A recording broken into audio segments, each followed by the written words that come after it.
Praise the Lord. വേഗം വരുന്നവനായ നമ്മുടെ കർത്താവായ യേശുക്രിസ്തുവിൻ്റെ നാമത്തിൽ എൻ്റെ സ്നേഹവന്ദനങ്ങളെ ഞാൻ അറിയിക്കുന്നു. റോമാലേഖനം 10-11 അവനിൽ വിശ്വസിക്കുന്നവൻ ഒരുത്തനും ലജ്ജിച്ചു പോകുകയില്ല. ഹല്ലേലൂയ. കർത്താവിൽ വിശ്വസിക്കുന്നവൻ ഒരുത്തനും ഒരു വ്യക്തിയും ലജ്ജിച്ചു പോകത്തില്ല. ആരിൽ വിശ്വസിക്കണം? കർത്താവിൽ വിശ്വസിക്കണം.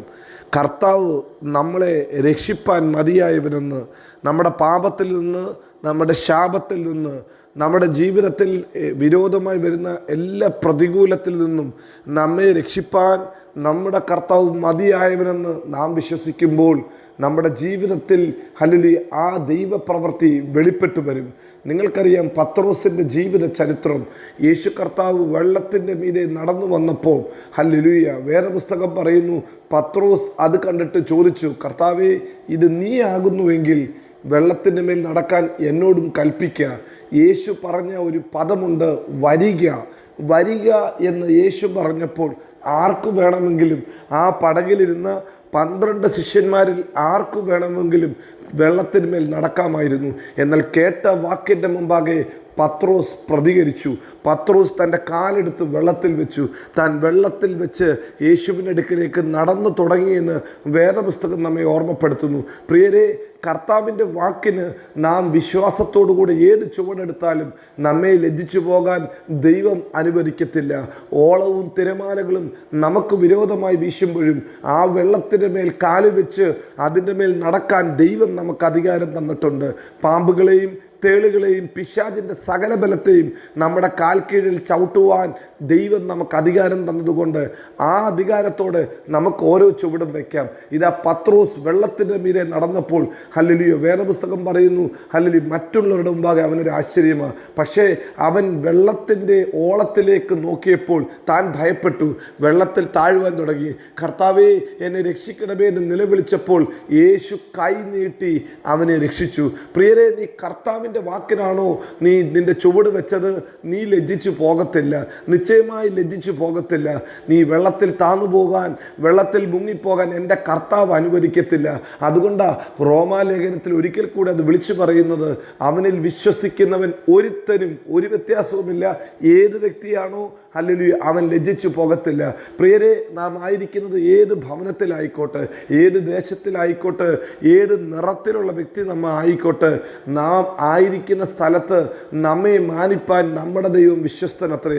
അതുകൊണ്ട് ആ തൊട്ട അടുത്ത വാക്യത്തിൽ റോമാലേഖനത്തിൽ ഇങ്ങനെ എഴുതിയിട്ടുണ്ട്, യഹൂദനെന്നും യവനനെന്നും വ്യത്യാസമില്ല, എല്ലാവർക്കും കർത്താവ് ഒരുവൻ തന്നെ. കർത്താവ് എല്ലാവർക്കും ഒരുവനാ. ഇന്ന് പകൽക്കാലം വിശ്വാസത്തോടുകൂടെ ആരൊരു ചുവടെടുക്കുന്നു അവനെ തമ്പുരാൻ മാനിക്കും. വിശ്വാസത്തോടുകൂടെ ആരൊരു വാക്ക് കർത്താവിനോട് സംസാരിക്കുമോ അവൻ്റെ ജീവിതത്തിൽ ദൈവം നിശ്ചയമായി ഇടപെടും.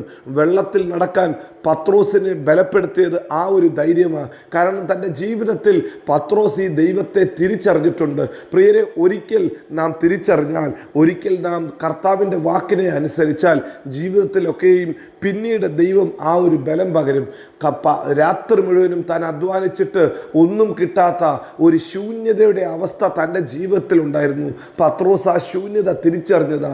തൻ്റെ പരിചയം കൊണ്ട്, തൻ്റെ കഴിവ് കൊണ്ട്, തൻ്റെ അധ്വാനം കൊണ്ട് പടക് നിറയ്ക്കാൻ പറ്റാത്ത സ്ഥാനത്ത് ഹല്ലേലൂയ അതുവരെയും ഹല്ലേലൂയ പടക് ശൂന്യമായി കിടന്ന സ്ഥാനത്ത് യേശു പടകിൽ വന്നു.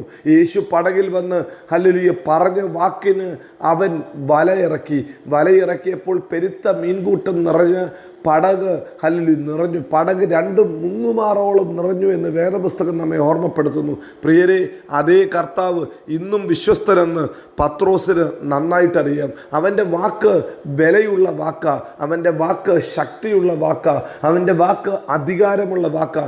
പ്രിയരെ, അവനിൽ വിശ്വസിക്കുന്ന ഒരുത്തരും ലജ്ജിച്ചു പോകത്തില്ല. ആ കർത്താവ് പറഞ്ഞു, വരിക വരിക. വെള്ളത്തിൻ്റെ ആഴം നോക്കാതെ, വെള്ളത്തിൻ്റെ തിരമാലകളെ നോക്കാതെ യേശുവിൻ്റെ യേശുവിൻ്റെ വാക്കിന് അവനൊരു ചുവട് വെച്ചു. ആ ചുവടിനെ തമ്പുരാൻ മാനിച്ചു. മുങ്ങിപ്പോകാൻ അനുവദിച്ചില്ല, വെള്ളത്തിൽ താണുപോകാൻ ദൈവം അനുവദിച്ചില്ല. കരം പിടിച്ച് ഉയർത്തിയ ദൈവം. ഇന്ന് പകൽക്കാലവും ഈ വചനം കേൾക്കുന്ന ദൈവത്തിൻ്റെ പ്രിയ പൈതലേ, നീ വിശ്വസിക്കുമോ? നിശ്ചയമായി നീ ലജ്ജിച്ചു പോകാൻ എൻ്റെ കർത്താവ് അനുവദിക്കത്തില്ല. നീ ഒരു ചുവട്, വിശ്വാസത്തിൻ്റെ ചുവട് വെച്ചാൽ നീ താണുപോകാൻ, ഇല്ലാതായി പോകാൻ എൻ്റെ കർത്താവ് അനുവദിക്കത്തില്ല. ഈ പകൽക്കാലം വചനം കേൾക്കുന്ന നിങ്ങളോട് പരിശുദ്ധാത്മാവ് പറയുന്നതും അതാ. ഒരു ചുവട് വെച്ചാട്ട്, ഒരു വാക്കൊന്ന് പറഞ്ഞാട്ട്, വിശ്വാസത്തിൻ്റെ ഒരു വാക്കൊന്ന് പറഞ്ഞാട്ട് നീ ലജ്ജിച്ചു പോകത്തില്ല. നിൻ്റെ സമൂഹത്തിൽ, നിൻ്റെ കുടുംബത്തിനകത്ത് വിശ്വാസത്തിൻ്റെ ഒരു വാക്ക് പറ. എൻ്റെ കർത്താവ് എനിക്ക് മതിയായവനാ. ജീവിതത്തിലെ ചില പ്രതിസന്ധികളെ നോക്കി വിളിച്ചു പറയുമോ? എൻ്റെ കർത്താവ് ഈ ആവശ്യങ്ങൾക്ക് മതിയായ ദൈവമാണ്. എൻ്റെ ദൈവം വാതിൽ തുറക്കും, എൻ്റെ ദൈവം സൗഖ്യമാക്കും, എൻ്റെ ദൈവം എന്നെ കൈവിടത്തില്ല. വിശ്വാസത്തിൻ്റെ വാക്കുകൾ നിങ്ങൾ പറയുമ്പോൾ നിങ്ങളുടെ വാക്ക് കേൾക്കുന്നവരുടെ നടുവിൽ ലജ്ജിച്ചു പോകാൻ ദൈവം അനുവദിക്കത്തില്ല. വിശ്വാസത്തിൻ്റെ ഒരു ചുവട് നിങ്ങൾ എടുത്താൽ നിശ്ചയമായി ഞാൻ വിളിച്ചു പറയാം, നിങ്ങൾ ലജ്ജിച്ചു പോകാൻ എൻ്റെ കർത്താവ് അനുവദിക്കത്തില്ല. നിങ്ങൾ നാണം കെട്ടു പോകാൻ എൻ്റെ ദൈവം അനുവദിക്കത്തില്ല. വിശ്വാസത്തിൻ്റെ വാക്കുകൾ പറഞ്ഞാട്ട്, വിശ്വാസത്തിൻ്റെ ചുവടുകൾ വെച്ചാട്ട്, നല്ല പിതാവേ, ഇന്ന് പകൽക്കാലം ഈ വചനം കേൾക്കുന്ന നിൻ്റെ മക്കൾ ഇന്ന് പകൽക്കാലം പറയുന്ന ചില വിശ്വാസ വാക്കുകളെ തമ്പുരാനെ നീ മാനിക്കണം. ഇവരെടുക്കുന്ന വിശ്വാസത്തിൻ്റെ ചുവടുകളെ അപ്പാ അങ്ങ് മാനിച്ച് ഇവരുടെ പേര് ദേശത്തിൽ മാനിക്കണം. ഇവരുടെ കുടുംബക്കാരുടെ മുമ്പാകെ, ഇവരുടെ ദേശക്കാരുടെ മുമ്പാകെ, ഇവരുടെ ഓഫീസിലെ സഹപ്രവർത്തിക്കാരുടെ മുമ്പാകെ ഇവരെ മാനിച്ച് ഇവരെ ഉയർത്തണം. കർത്താവേ, അങ്ങയുടെ നാമത്തിൽ ഞാൻ ഈ ജനത്തെ അനുഗ്രഹിച്ച് പ്രാർത്ഥിക്കുന്നു. എല്ലാ നന്മകളാലും നിറയ്ക്കണം. നമ്മുടെ ദൈവം വിശ്വസ്തൻ, നമ്മുടെ ദൈവം വാക്കുമാറാത്തവൻ. അവൻ നമ്മെ എല്ലായിടത്തും എല്ലായ്പ്പോഴും ക്രിസ്തുവേശുവിൽ ജയോത്സവമാക്കി നടത്തും. God bless you. Amin, Amin.